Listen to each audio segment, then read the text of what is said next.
Good evening and welcome to the Nevis Newscast. Today is Wednesday, January 25th, 2017. I'm Donis Wilkinson-Keynes. The Nevis Housing and Land Development Corporation, NHLDC, has procured the financing it will need to commence its housing development project at Madden's Estate. The St. Christopher and Nevis Social Security Board, in a signing ceremony which took place on Tuesday, January 24th at its conference room at Pinneys, presented a $10 million loan to Chairman of the NHLDC Board of Directors, the Honorable Alexis Jeffers. We have spoken about this loan for the past, I believe, about 3 to 4 months. It is finally being concretized in that we had the signing of a $10 million loan from the Social Security Board, which will be used here on the island of Nevis for the construction of affordable homes.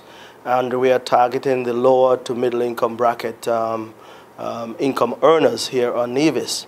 We have already started preparing a site over in the 14-acre Madden's area to build just about 32 homes, and we are hoping to build additional homes throughout the island of Nevis. All being told, we are seeking to construct at least 55 homes. Minister Jeffers expressed appreciation on behalf of the Nevis Housing and Land Development Corporation. I want to say, first and foremost, thanks to the Minister of Social Security, who I must apologize for his absence, the Honorable Van Zamri, who would have worked to ensure that this loan on Nevis gets a portion of the loans that are being made available through the Social Security Board. So thank you once again to the Social Security Board, the Chairman, Mr. Oscar Walters, and also Director Mrs. Lawrence, and the legal counsels as well, who would have worked to ensure that the agreement that we have signed today have the necessary legal framework to it to ensure that this loan is repaid. The NHLDC chairman also used the opportunity to encourage persons desirous of owning a home to make an application at the corporation. We have set up an arrangement with the Nevis Cooperative Credit Union whereby the mortgages will be handled by that institution. It means then that there is some seriousness to this scheme, and persons would have to commit to repaying this loan, because we then have to repay the Social Security Board. Keep in mind, there are other social and economic activities that the Social Security Board will engage in from time to time. So these returns are going to be needed to continue their good work throughout the Federation of St. Kitts and Nevis. That being said, I want persons to engage the NHLDC to procure a loan or procure the necessary applications that would lead towards securing a loan so that you can be the proud owner of an affordable income house here on the island of Nevis. Meantime, a part of the St. Christopher and the Nevis Social Security Board's $10 million loan to the Nevis Housing and Land Development Corporation will be used for the procurement of equipment for the government-run quarry. This is for the sake of transparency. We have already procured those equipment, and they're already working and providing returns for the Nevis Housing and Land Development Corporation. I want to say thanks to the Premier again for making $1.6 million available to the NHLDC so that we can be afforded the opportunity of owning those equipment. So this check today would be handed back to the NIA for being kind and generous to us at the NHLDC so that we can get the ball rolling and start making money to pay back an interest loan that we have secured. I believe persons here might be surprised to hear that, but the opportunity came and we had to compete with islands such as Montserrat, Antigua, Dominica to get these equipment, so we had to find a way out until Social Security was able to deliver. Chairman of the Board of Directors of the Nevis Housing and Land Development Corporation, the Honorable Alexis Jeffers.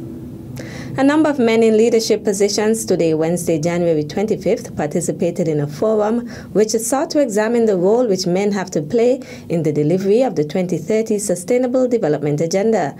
The initiative was the brainchild of Junior Minister of Social Development, the Honorable Hazel Brandy Williams.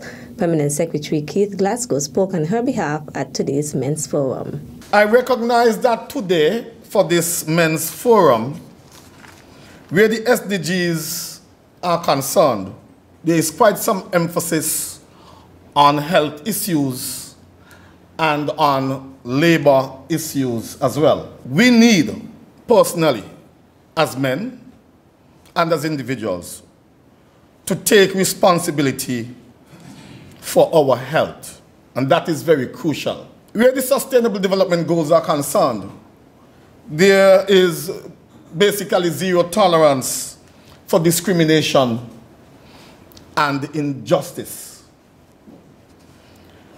We still have discrimination with regards to work, with regards to labor. And so, where the laws are unjust, they need to be amended or rescinded. Where there are no laws to prevent discrimination, they need to be enacted. The forum was organized by the Department of Sustainable Development in collaboration with the Gender Affairs Division. In our labor force and our education system over the years, we've witnessed a certain level of sex segregation, both in terms of the subject choices that students choose and ultimately the jobs which they gravitate towards, with men traditionally being concentrated in the technical and vocational areas, while women occupy what are considered the softer occupations. We've seen how prevailing social ideologies have influenced men's health. Because of certain culturally conditioned behavior patterns relating to male masculinity, there are many who feel that it is a sign of weakness to seek help and medical advice. The result is that quite often men are left susceptible to late diagnosis of illnesses which could have been detected at an earlier stage. Gender equality is a term that is as equally pertinent to men as it is to women. And so there is a need for our programs and our legislative policies to demonstrate such sensitivity. The forum's facilitators were Permanent Secretary in the Ministry of Health, Nicole Slack-Liburd, who discussed the impact of gender on health outcomes, Chief Labor Officer Gary Liburd, who presented on the topic Protecting Labor Rights and Promoting a Safe and Secure Working Environment, and Senior Legal Counsel Wanda Nisbet Brown on improving the rule of law and increasing access to justice. Free health checks were also offered to the participants prior to this morning's opening ceremony. Still to come. And I'm just here to give a reminder to all business owners that your business license is due and payable. We'll give you the details after this break. At a loss as to what's going on in Neves? Tune into NNC on MTV. Don't worry if you don't have cable either. NNC will bring the news to you wherever you are. Facebook and Facebook Live. YouTube and YouTube Live. NevesTVOnline.com. Roku app, NTV mobile app, Smart TV, Apple TV, and any other IPTV platforms. When me ANC and you ANC, NNC.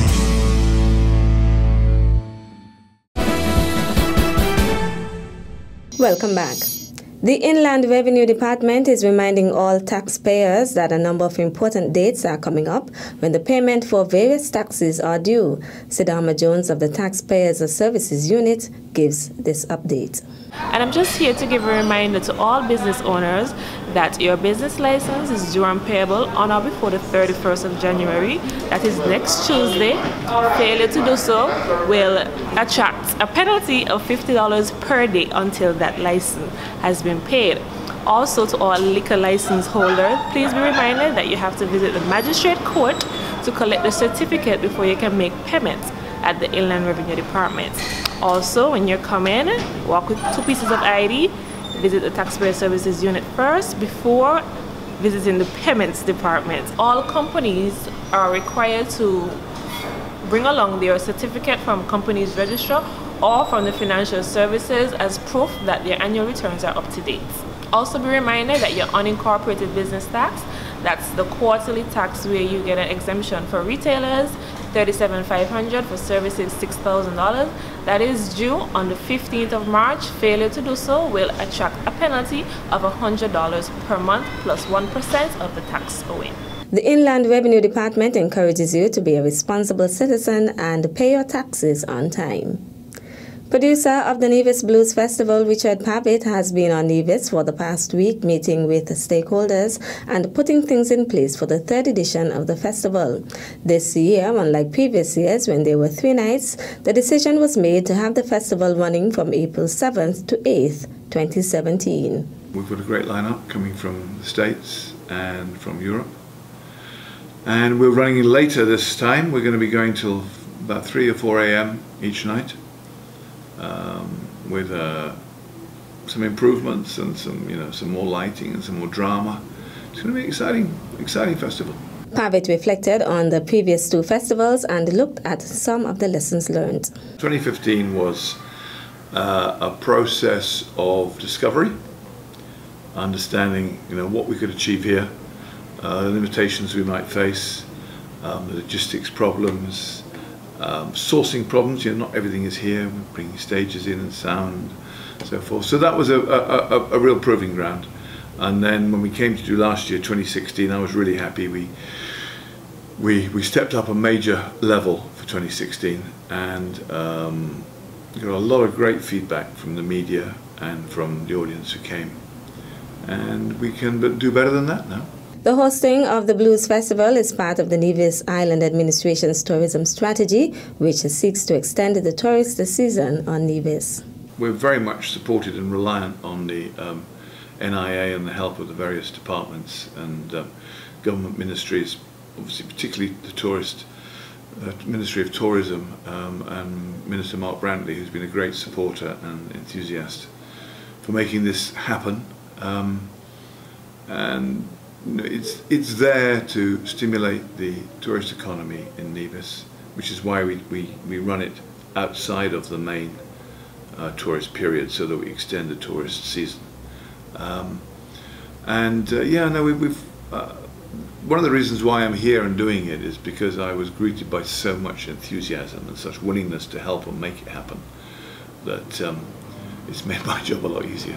The two-night program of international artists features the very best blues, soul, funk and blues rock right on the beach at Olibi from April 7th to 8th, 2017. For more information and ticket sales, visit the website www.nevisbluesfestival.com.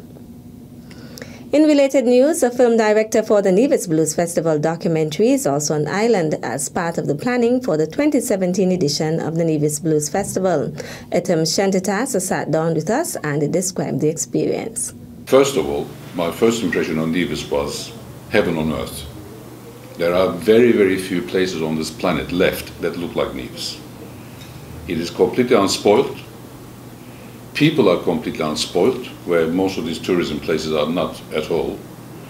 And the eagerness of the people to support an event like this is also very unusual. So it really made my life very, very easy trying to make a film here.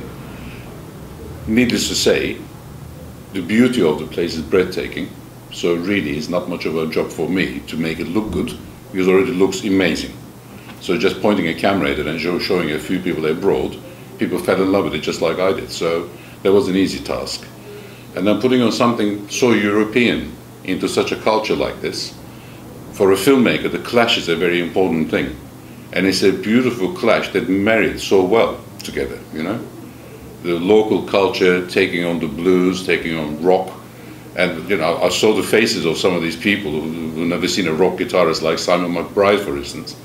And I know they were gobsmacked. Their jaws were dropping onto the floor seeing something like this. And I'm sure it changed some of their culture as well as it changed the culture of the guys who came here. So hopefully we will make even a bigger film and a better film and put Nevis on the map. Festival organizer and producer Richard Pavitt also gave us some feedback from persons who have seen the first blues film, which featured aspects of Nevisian life. Mostly people going, oh, wow, I didn't realize we could see something like that on a little Caribbean island. Yeah. Plus also, it had a lot of cultural content, and we went into the prison and took all the artists into the prison and played with the prison band. And we have the rehabilitation band come and play at the festival. And that was one of the things we set out to do with the festival, is give it as much local relevance or local value and connection as we could. While still obviously bringing in international acts for an international audience. The next edition of the Nevis Blues Festival will take place on Oali Beach on Friday 7th and Saturday 8th April 2017.